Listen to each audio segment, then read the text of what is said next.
You know you could be the winner if you really wanted to, right? But the problem is you keep playing that what if game. What if it don't work? What if I fail? Nah, flip it. What if it does work? And what if you win?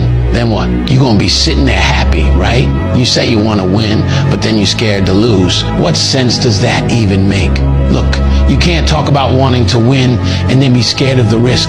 That's not how this works. If you lock in, keep your head down and stay focused on the vision, how could you not win? The only thing that's gonna make you lose is your own mindset, and that's all on you.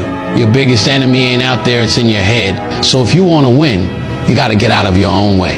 And here's the truth. Every time you doubt yourself, you're slowing down your own progress. You either believe in yourself or you don't. There's no in between. If you keep second guessing everything, you're already losing. But when you stop playing scared and start moving like you're built for this, you'll see everything change. So stop thinking about what could go wrong and start focusing on what's gonna go right.